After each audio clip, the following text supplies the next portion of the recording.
Hi very good morning. Third class उड़ान हिंदी पाठमाला भाग 3 से आज हम पढ़ेंगे पाठ 8 तितलियां और पतंगे। प्यारे बच्चों, तितलियां तो आपने बहुत सारी देखी होंगी। जहाँ पर भी पौधे होते हैं तितलियां वहाँ स्वतः ही आ जाती हैं। और पतंगे पतंगे क्या होता है? क्या कागज़ वाली पतंग? नो, कागज़ वाली पतंग अलग होती है, पतंगे है ये, है ना।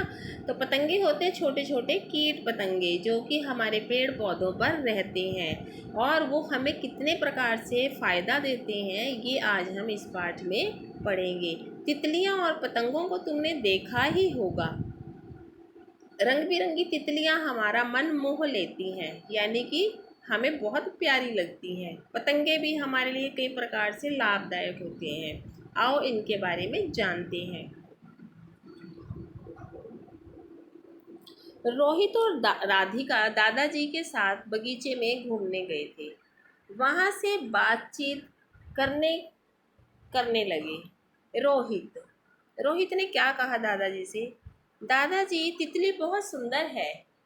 राधिका, पर उसका रंग तो कुछ फीका है। दादाजी, यह तितली नहीं, वह तो पतंगा है जो रात में उड़ता है। रात में तो जुगनू उड़ता है ना, जो रात में लाइट देता है। चलो देखें इस पाठ में हमें कौन से पतंगे के बारे में बताया है।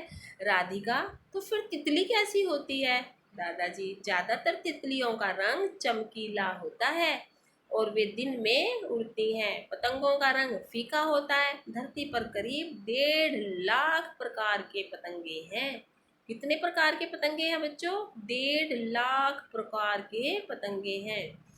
मगर तितलियां सिर्फ 15,000 तरह की होती हैं। भाई, तितलियां तो कम प्रकार की होती हैं, यानी 15,000 प्रकार की, और पतंगे 1.5 लाख प्रकार के होते हैं। राधिका, तितलियां अंडे देती हैं ना? दादाजी, हाँ, छोटे पीले रंग के अंडे जो कोमल पत्तों पर रहते हैं। जब अंडे फूटते हैं तो छोटे कैटरपिलर बाहर निकलते हैं और जल्दी से बड़े होने लगते हैं। तो आपको एक तो ये बात भी पता चली कि तितली अपना प्रजनन कैसे करती हैं। छोटे छोटे अंडे देती हैं। कहाँ पर देती हैं? पेड़ों के पत्तों पर देती हैं। तो उन पत्तों में से बच्चे कैसे बाहर आते हैं? क्या वो सीधे बच्चे बाहर आते हैं? नहीं, जब अंडे बड़े हो जाते हैं, पक जाते हैं, तो उनमें से छोटे छोटे कैटरपिलर निकलते हैं। कैटरपिलर क्या होता है, अब अगले पेज पर आपको उसकी तस्वीर के द्वारा दिखाएंगे। तो फिर रोहित फिर पूछता है, फिर क्या होता है जब कैटरपिलर निकलता है, तब क्या होता है? दादाजी, फिर वे एक खास तरह का सुरक्षा कवच प्यूपा बनाते हैं। इसमें रहते हैं। कुछ दिनों बाद प्यूपा फट जाता है और तितली बाहर आती है। ये देखिए प्यारे बच्चों, इस चित्र में आपको दिखाया गया है, ये पत्ता है, पत्ते के ऊपर अंडे हैं, ये अंडे तितली के हैं। फिर ये अंडे इस तरह से कैटरपिलर के रूप में बाहर आते हैं। ये कैटरपिलर होता है, ये लंबा सा और इस तरह से एक लौथड़ा सा होता है। इसके बाद ये कैटरपिलर के ऊपर एक कवच आ जाता है जिसे हम प्यूपा कहते हैं और इसके अंदर तितली बनने लगती है। और जब ये बन जाती है तो इस तरह से खूबसूरत तितली हमारे पास आ जाती है और इस तरह से तितली के बच्चे पैदा होते हैं और हमारे पास अनेक तितलियां हो जाती हैं। इसके बाद फिर राधिका दादाजी से क्या पूछती है? क्या कैटरपिलर पत्ते खाते हैं? दादाजी, हाँ, वे पत्ते खाते हैं। अब ये देखो कि कैटरपिलर बड़ा कैसे होगा, वो प्यूपा के रूप में कैसे आएगा, उसको खाने को कौन देगा? तो वो पत्ते खाते हैं। दादाजी, हाँ, वे पत्ते खाते हैं। रोहित, वह यह तो बहुत मज़ेदार बात है। दादाजी, और सुनो, तितली का जीवन बहुत छोटा होता है। प्यूपा में से निकलने के तुरंत बाद ही यह अंडे देना शुरू कर देती है। देखा कितनी छोटी उम्र में प्यूपा से जैसे ही बाहर आती है वह भी अंडे देना शुरू कर देती है। यह खाना खाने में भी समय नहीं लगाती। अंडे देने के बाद यह मर जाती है। ओहो, अरे कितनी बुरी बात है ना, अंडे देने के बाद तितली मर जाती है। तो इसका तो जीवन बहुत छोटा होता है। रोहित, वाह, आश्चर्यजनक। दादाजी, तुमने ऐसे लोग देखे होंगे जिन्हें कुछ खास खाना पसंद है। दादाजी ने पूछा है बच्चों से कि तुमने कुछ ऐसे लोग देखे होंगे जिन्हें कुछ खास खाना पसंद है। रोहित, हाँ दादाजी। दादाजी कहते हैं इसी तरह कुछ तितलियां खास तरह के भोजन को खाना पसंद करती हैं। कुछ तितलियां गोभी की पत्तियां खाना पसंद करती हैं। राधिका, क्या तितलियां और पतंगे हमारे लिए लाभदायक भी हैं? दादाजी, बिल्कुल, ये बहुत उपयोगी होती हैं। तितलियां जब फूलों का रस पीती हैं तो परागकण में मदद करती हैं। परागकण क्या होता है? फूलों के बीच में परागकण होता है। अभी बताएंगे आपको, अगर इस पार्ट में नहीं बताया होगा तो फिर बताएंगे, ठीक है। रोहित क्या पूछता है? दादाजी, पतंगों और तितलियों में सबसे बड़ा कौन है? दादाजी, एटलस नाम का पतंगा।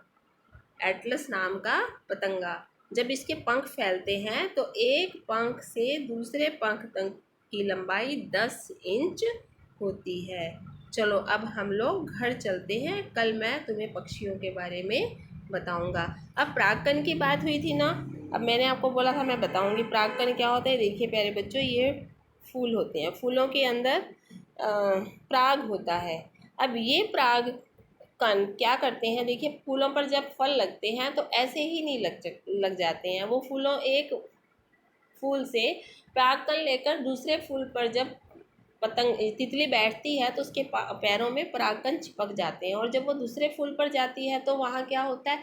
वो परागकण वहाँ पर छोड़ देती है, और इस तरह से प्रजनन की प्रक्रिया पूरी होती है और फिर फल बन जाते हैं। तो आपको पता है कि ये सब क्रियाएं भी हमारे लिए ये जीव जंतु ही करते हैं। छोटे छोटे कीट पतंगे होते हैं, ये हमारे लिए बहुत लाभदायक काम करते हैं। और सबसे बड़ा पतंगा कौन सा बताया? दादाजी ने बताया कि एटलस नाम का पतंगा सबसे बड़ा होता है, और इसके पंख की लंबाई कितनी होती है? इसके दोनों पंखों की लंबाई मिलाकर 10 इंच तक होती है। देखिए प्यारे बच्चों, ये छोटे छोटे जीव जंतु जिन्हें हम देखते हैं, और कभी कभी तो आप शरारत करते हो, इन तितलियों को पकड़ने की कोशिश भी करते हो। जब आप इन्हें पकड़ते हो तो इनके पंखों का रंग आपके उंगलियों पर चिपक जाता है, और कभी कभी हम जब कस के पकड़ लेते हैं तो ये मर भी जाती हैं। तो हमें तितलियों को स्वच्छंदता के साथ घूमने देना चाहिए। कभी उन्हें पकड़ना नहीं चाहिए, कभी उन्हें मारना नहीं चाहिए, क्योंकि ये कीट पतंगे हमारे जीवन में बहुत महत्वपूर्ण होते हैं, और इनका हमें बहुत लाभ होता है। और सबसे बड़ा लाभ तो क्या होता है? हमें ये देखने में इतनी सुंदर लगती हैं कि इन्हें देखकर हमारा मन प्रसन्न हो जाता है। तो ये तो था आज आपका पाठ 8 तितलियाँ और पतंगे। Have a nice day.